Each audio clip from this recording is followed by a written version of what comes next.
আমরা শুনে থাকি একজন সর্বনিম্ন জান্নাতি পুরুষকে 70 জন হুর দিবে আল্লাহ তাআলা, কিন্তু একজন জান্নাতি নারীকে কি দিবেন? যেমন হযরত আসিয়া ইসলামকে ফেরাউন স্ত্রী। পুরুষ সৃষ্টিগতভাবে, আমরা জানি সবাই, সৃষ্টিগতভাবে পুরুষ একাধিক নারীর প্রতি আসক্তি তার মধ্যে যেরকম থাকে, প্রকৃতিগতভাবে টান থাকে।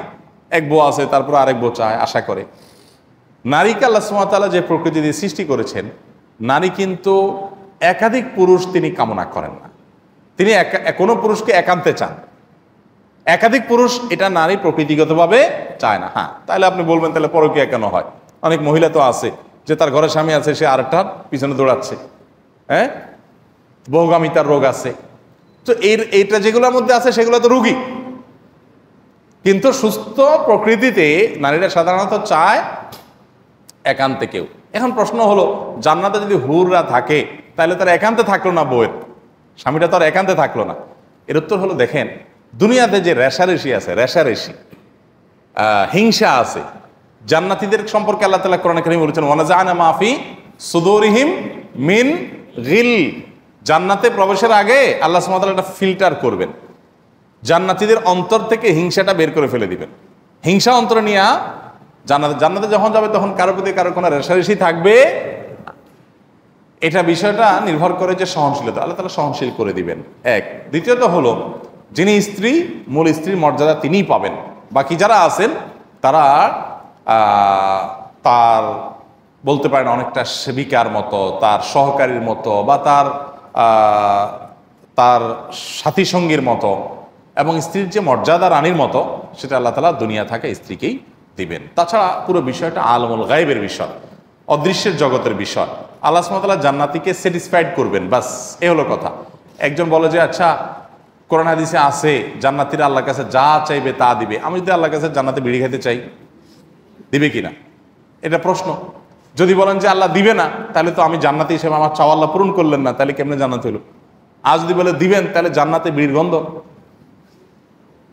তো এই প্রশ্ন উত্তর হলো যে এই প্রশ্ন করছেন, আল্লাহ যদি আপনাকে জান্নাতে যাওয়ার তৌফিক দেন, বিড়ি খাওয়ার মতো এরকম কুরুচিপূর্ণ খাওয়ার চাহিদাই আপনার ওখানে আসবে না।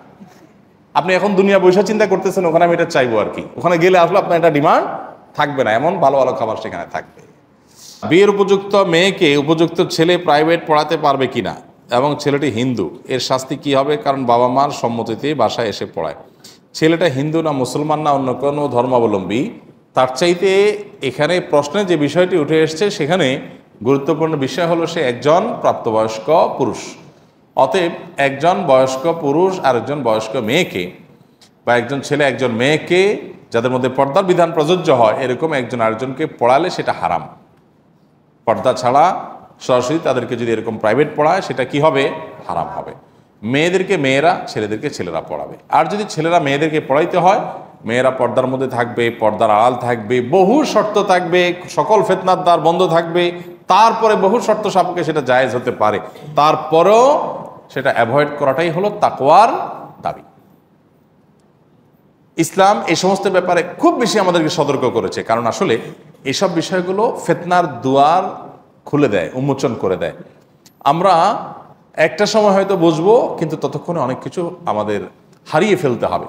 পশ্চিমা দুনিয়ার মানুষেরা তারা নারীকে স্বাধীনতার নাম দিয়ে উন্মুক্ত করাটাকে তারা মনে করেছে নারীর মুক্তি। এখন সেখানকার মেয়েরা দলে দলে ইসলামে প্রতিদিন প্রবেশ করছে। তারা বুঝতে পেরেছে যে মুক্তির নামে, স্বাধীনতার নামে তাদেরকে যেই জায়গায় দাঁড় করানো হয়েছে সেটা তাদের জন্য কখনো সম্মানজনক নয়, সেটা তাদের জন্য অপমানকর, অবমাননাকর। তারা আল্লাহ সুবহানাহু ওয়া তাআলার দেওয়া সুন্নাহ অনুযায়ী, সৃষ্টিগত প্রকৃতির নিয়ম অনুযায়ী সন্তান গর্ভে ধারণ করতে হয়, সন্তানকে দুগ্ধ দান করতে হয়, এই কাজগুলো তাদের করাই লাগে। 10 মাস, 2 বছর, এক একটাতে সময় লেগে যায়, সে কাজগুলো তাদের করা লাগে। এই ডিউটি পুরুষ চাইলেও করতে পারে না। আবার অতিরিক্ত তাদের স্বাধীনতার নামে, মুক্তির নামে বাইরের ডিউটিও তাদেরকে করতে হয়, তাহলে ডাবল ডিউটি তাদের করা লাগে। আবার বাসাবাড়ির রান্নাও গড়ে তাদেরই করা লাগে, তাহলে ট্রিপল ডিউটি করতে হয় তাদের। মুক্তির নামে তাদেরকে যে কষ্টের মধ্যে নিয়োজিত করা হচ্ছে এটা তারা বুঝতে পারছে। এই জন্য পশ্চিমা দুনিয়াতে ইসলাম গ্রহণের রেশিও সবসময় ছেলেদের চাইতে মেয়েদের মধ্যে অনেক বেশি, তারা এগিয়ে আসছে, কারণ তারা বুঝতে পারছে। তো এরকম পরিস্থিতিতে আমরা মুসলমানরা এখনো যারা বুঝতে পারছি না, তাদের জন্য শুধু করুণা হয়। যেসব বাবা মা নিজের মেয়েকে অন্য একটা প্রাপ্তবয়স্ক ছেলের কাছে পড়তে দিয়েছেন এবং প্রাইভেট পড়ানোর নাম দিয়ে তাদেরকে জেনার দিকে দাবিতে করেছেন। আর কিছু না হোক, কল্পনার জেনা তো হবেই, এটা তো আপনি চাইলেও রক্ষা করতে পারবেন না। আপনি নিজেও জানেন যে ওই ছেলেটা আপনার মেয়েকে নিয়ে, আপনার বোনকে নিয়ে যখন তাকে নিয়ে ঘন্টায় ঘন্টা বসে থাকবে, তার কল্পনার জগতে জেনা সে করবেই করবে। গুলি মিস হতে পারলেও এটা মিস হওয়ার কোনো সম্ভাবনা নেই। এই বাস্তবতা বুঝে না এমন কোনো পুরুষ দুনিয়াতে নেই। এরপরও আমরা সেই কাজটা করছি। আল্লাহ তাআলা আমাদের মা বাবাদেরকে হেদায়েত দান করুন। এজন্য ছেলে মেয়েদেরকে পড়ানোর নাম দিয়ে এরকম ছেলেদের হাতে আপনার বেপরদিগির সাথে যদি পড়ালেখা করান, টিউশনি করান, এরপরে একজন আরেকজনের হাত ধরে যদি পালায় যায়, এরপরে হুজুর কাছে এসে তাবিজ দিবেন, কোনো কাজ হবে না।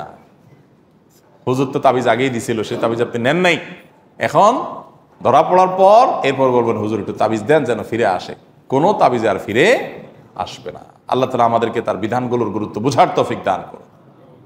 আমি প্রায় সময় বলার চেষ্টা করি, ভাইরা, আরব দুনিয়াতে অনেক মানুষ আছে নামাজ কালাম পড়ে না, ফাসেক টাইপের, টাইপের নিচে পায়জামা প্যান্ট পরে, ধূমপান করে, আইনায় মুখে অনেক হারাম কাজে লিপ্ত, মাগার বইয়ের পর্দার গুরুত্বটা বুঝে।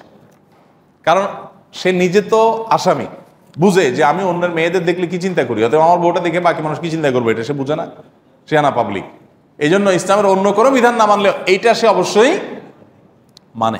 আর আমাদের সমাজে উল্টা, অনেক লোক আছে যে নামাজ কালাম পড়ে, মুখে দাঁড়িয়ে আছে, ইসলামের অনেক বিধান সে মানে, কিন্তু মেয়েকে পর্দা করে না, বউকে পর্দা করে না। আল্লাহ আমাদেরকে বোঝার তৌফিক দান করুন। অনেকে বলে যে মসজিদে দান করার চাইতেও নিজের বউয়ের জন্য খরচ করা উত্তম, এটা কি সঠিক?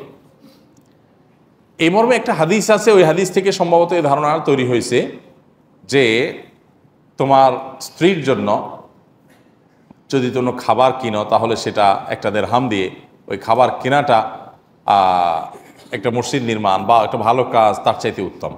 এটা তখন হবে যদি স্ত্রীর খাবার না থাকে এবং তার ভরণ পোষণ দেওয়াটা এই মুহূর্তে ফরজ পর্যায়ে হয়ে যায়।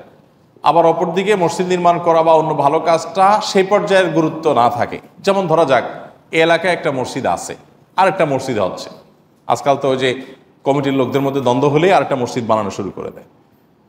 ধরা যাক একটা মসজিদের কাজ চলছে, সেই কাজটা অত বেশি গুরুত্বপূর্ণ না, না হলে এমন কোনো অসুবিধা হবে না, কিন্তু হচ্ছে। আবার এদিকে আপনার বিবির বাসায় কোনো খাবার নাই, খাবার কষ্ট করছে সে, আপনার কাছে 100টা টাকা আছে, এখন স্ত্রীর খানা কিনবেন না মসজিদে টাকা দিবেন, কোনটা উত্তম হবে? স্ত্রীর খাবার কেনাটা, কারণ এটা আপনার উপরে ফরজ এবং তার কাছে খাবার নাই। কিন্তু মসজিদে টাকা দেওয়াটা আপনার জন্য কি না? ফরজ না, কারণ এটা অন্য আরো অনেক মানুষ আছে বানাবে, তাছাড়া এই মসজিদ না হলেও এমন কোনো অসুবিধা নাই। তো এই বিষয়গুলো নির্ভর করে পরিস্থিতির উপর, যে পরিস্থিতিটা কি।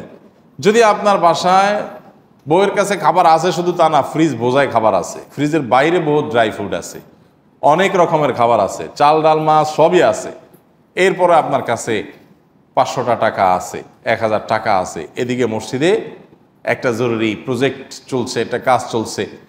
এখন এই টাইমে যদি আপনি হাদিস বানান যে ঠিক আছে বইয়ের তো অনেক পদের আইসক্রিম আছে, বাট ওই আইসক্রিমটা নাই, তাহলে আমি এই মুহূর্তে বউয়ের জন্য আইসক্রিম কিনাটা মসজিদে টাকা দেওয়ার চাইতে বেশি সওয়াব হবে, বলেন সুবহানাল্লাহ বলে আইসক্রিম কিনে বাড়িতে চলে গেলেন, তাহলে সেটা কি হবে না? সঠিক হবে। কারণ সেটা তো আপনার চালাকি, সেটা তো শরীয়তের যে আপনার মাকসাদ সেটা না বুঝার শামিল, বিধায় এটা করা যাবে না। আপনাকে স্ত্রীর ভরণ পোষণ দেওয়াটা যদি আবশ্যকীয়তার পর্যায়ে পৌঁছে যে এখন না দিলে স্ত্রী না খেয়ে মারা যাবে বা না খেয়ে কষ্ট করবে, তাহলে তখন ওইটা আপনার জন্য বেশি উত্তম অন্য যে কোনো খাতে দান করার চাই। কথা কি বুঝাতে পারছি? কিন্তু স্ত্রীর আলহামদুলিল্লাহ মোটামুটি যা আছে সেটা আছে, এখন মসজিদের দরকার, তখনও আপনি ওই স্ত্রীর জন্যই খাবার কিনলেন, সেটা অবশ্যই সওয়াবের বেশি কারণ হবে। হাদিসে যেটা বলা হয়েছে ওইটা হলো যে স্ত্রীটা ফরজে আইন, আপনার নিজের উপরে ফরজ, প্রত্যেক ব্যক্তির পর তার স্ত্রীকে ভরণ পোষণ দেওয়া এটা তার কর্তব্য। আর মসজিদেরটা আপনার জন্য ফরজে আইন নাও হতে পারে। যদি এমন হয় একটা এলাকা কোনো মসজিদ নাই, নামাজের জামাতের কোনো ব্যবস্থা নাই, আল্লাহ আপনাকে সামর্থ্য দিয়েছে, আপনি শুধুমাত্র মসজিদ তৈরি করতে পারেন, তাও যদি আপনি না করেন তাহলে সেক্ষেত্রে আপনি কি হবেন? অবশ্যই গুনাহগার হবেন। এবং স্ত্রী সন্তানের আছে অনেক কিছু, তারপরও আপনি আরো যোগ করতে চাচ্ছেন, এরকমটা করার কোনো সুযোগ নাই। তো এটা নির্ভর করে পরিস্থিতির উপরে।